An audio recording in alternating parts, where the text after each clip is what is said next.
is go over the homework that was due, and then we're going to practice a few more questions. So let's take a look at these 4 multiple choice questions that you guys were assigned. So we're going to make the key here. It says, which equation could be used to determine the value of an account with an 18% or account with $18,000 initial investment at an annual interest rate of 125% compounded continuously. So that means we need to use PERT, right? For 24 months. All right, so let's take a look at this. So notice it's PERT, and all of these have the E, so that's correct.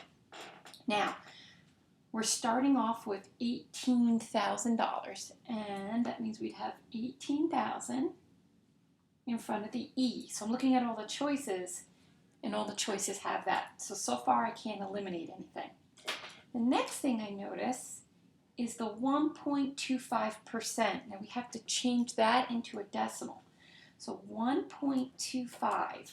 When you change that to a decimal, you have to move the decimal point back 2 places. So that's what we're going to be putting in the exponent. Now, because we're gaining value, the exponent would be positive 0.0125. All right, now look at that. Right away, I now can eliminate 1 and 2 because they forgot to move the decimal. So those are gone. Then it's going to do it for 24 months. Now here's the tricky part. This is annual interest. This is months. So 24 months is how many years?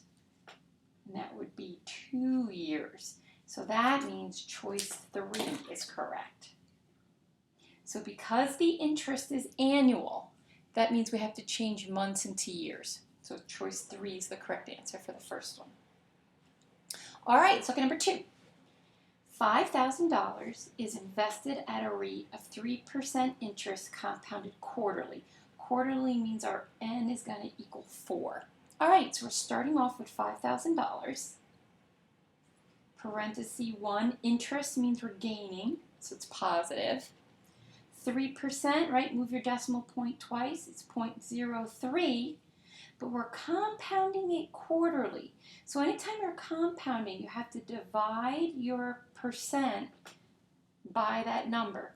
And then remember, whatever number's here also goes into the exponent. So this number and this number always have to match. What is the value after 5 years? That's our time. So it goes there. All right, I'm going to throw that in my calculator. 5,000, parenthesis 1 plus, fraction button, 0.03 over 4, close the parenthesis, raise it to the 4 times 5. And I'm getting 5,805.92, which is choice 3. Okay, next one. Susie invests $500 in an account that is compounded continuously. So that means we're using PERT again.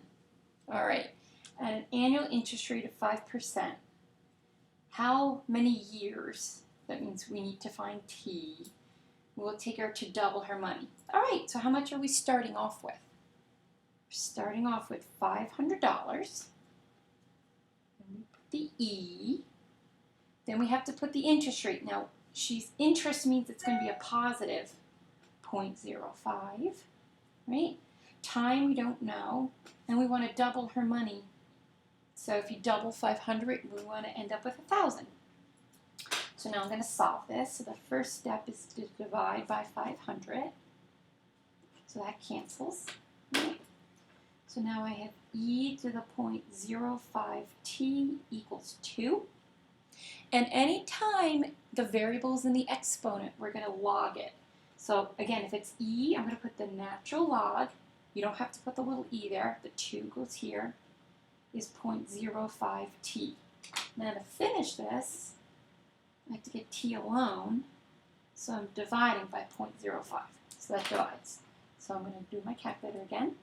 Natural log, which is near the 4, right? Natural log 2, enter, divided by 0.05. And it looks like it's 13.86. And look, 13.9. there. So all three of these answers so far have been 3. Okay, one more. Number 4. Population of rabbits doubles every 60 days, according to this formula. So they gave us the formula. P equals 10 to T over 60, where P is the population of rabbits on day T. Okay, what is the value of T when the population is 320? All right, so that means they want us to set this equal to 320.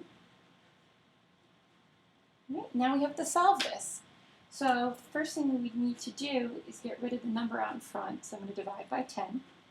If you put that in your calculator, you'll get 32 equals 2 to the T over 60.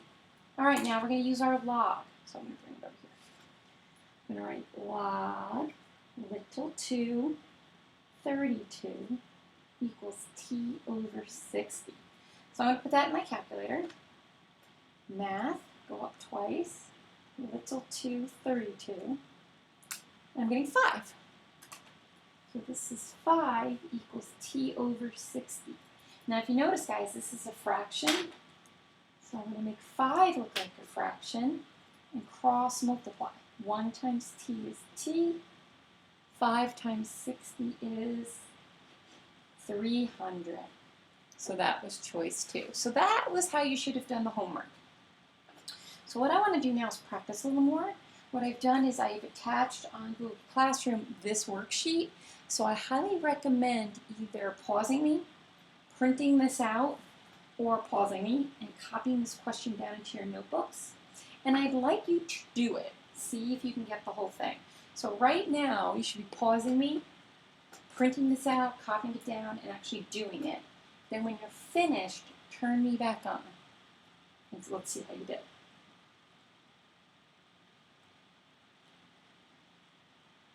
Okay, so I hope you pause me and you actually try this question on your own, and let's see how you did. So this is the key now. Okay. Seth's parents gave him $5,000 to invest for his 16th birthday. He's considering 2 investment options. A will pay him 4.5% interest compounded annually. B will pay him this 4.6% compounded quarterly. Write a function A and B that calculates. Okay, so we have to come up with formulas. Now, something I noticed in your class quiz, some of you didn't actually make a full formula. You always have to have something equal to something. So what I mean by that is option A, I'm going to write A equals. So anytime you have a formula, you have to have something equal something. Now, how much is Seth starting with? 5,000. Okay. And option A, so let's underline what's important, 4.5% compounded annually.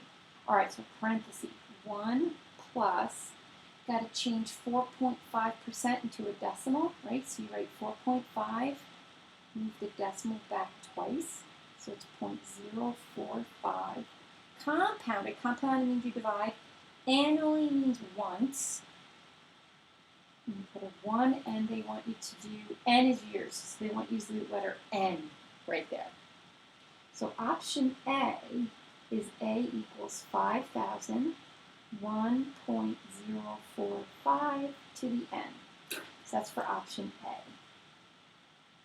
And you have to have the A equals to get full credit. Now we're going to do option B. Do it a different color. Okay, so we have B equals 4.6% compounded quarterly. So I'm going to start off with 5,000 still, parenthesis, 1 plus 0.046 over quarterly would be 4 times. Now remember, whatever number's here also goes here with an N. All right, and since this is over this, you don't have to like make it smaller. That would be the answer. I only cleaned this one up because anything divided by 1 is itself. So these should have been your 2 formulas. Now let's try part B. Seth plans to use the money after he graduates from college in 6 years. Determine how much more money B will earn than A. All right, so they just want us to plug in. So let's do A first. So A is 5,000, 1.045. We're going to do that in 6 years.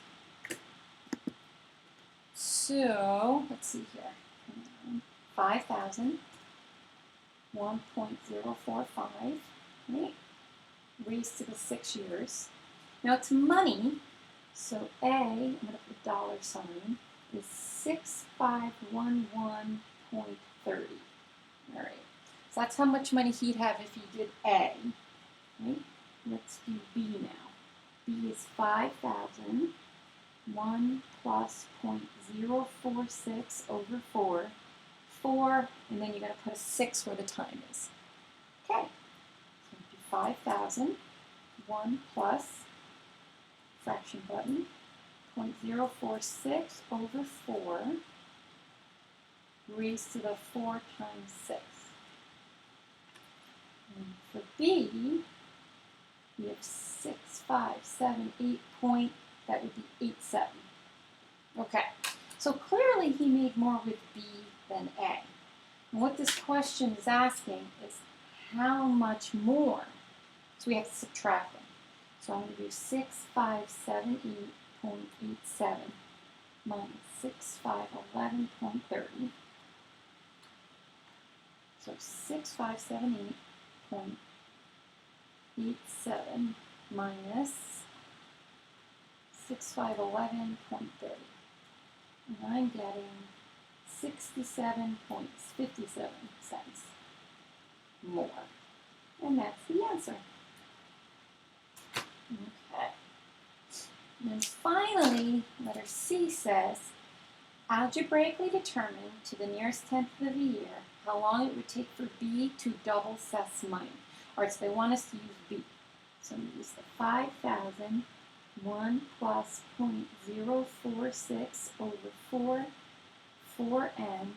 And if he wants to double his money, if he has 5,000, we want to end up with 10,000. All right, let's solve this. So I'm hoping we divide it by 5,000. Okay. This is going to be 1 plus 0.046 over 4 to the 4n equals 2. All right, now I'm going to log this. Now the reason I know I need a log is because the variable is in the exponent. So I'm going to do log of this mess. 1 plus 0.046 over 4, 2 equals 4n. All right, so I'm going to put that in my calculator. Math up twice, right? Parenthesis, 1 plus fraction button, 0.046 over 4. And then in that parenthesis, I'm putting a 2. Okay, so that's what I'm getting so far. If you notice, n isn't alone yet, so I have to divide that by 4. So I'm going to divide by 4. Right? And they want it to the nearest tenth of a year, so that's going to make 15.2, because we have to round up. The 5 would round the 1 up to a 2. All right, this was a Regents question a couple of years ago. This was the 6-pointer. So you guys have an idea of what that is. And I have one more question I want us to practice. All right, so let's take a look at this. It says there are 450 minnows, which are teeny little fish, in a tank. The fish are dying at a continuous rate of 1.8% each day. How many minnows will there be in 2 weeks? And you can round to the nearest fish. All right, so pause me for a second and see if you can at least set it up. And then after you set it up, unpause me. See how that went. Okay, so let's see if, hopefully you pause me. Now let's see how you did. My eyes first jump at the continuous rate. So that means we're going to be using PERT. Okay, so I'm going to come up with a formula. That's about minnows. So I'm going to do M for minnows equals, we had 450 E. Now here's the tricky part. They're dying at that rate. So we're not gaining fish, we're losing fish. So when you're dealing with an E, that means you have to make the exponent negative instead of positive. In the interest questions, they were all gaining money. That's why it was a positive exponent. But since these fish are dying, negative exponent. And we have to change 1.8% into a decimal, so I'm going to do it twice. So it's 0.018 each day. I'll put D for day. So that's the formula. If you didn't get that, then pause me and rewrite it, and then see if you can finish it from here. Okay, so I hope you stopped me and redid it. If not, you're still watching. Okay, we have to finish the question. It says, how many minnows will we have in 2 weeks? Now, you had a homework question like this. Notice the percent is in days, and I want to know 2 weeks. How many days are in 2 weeks?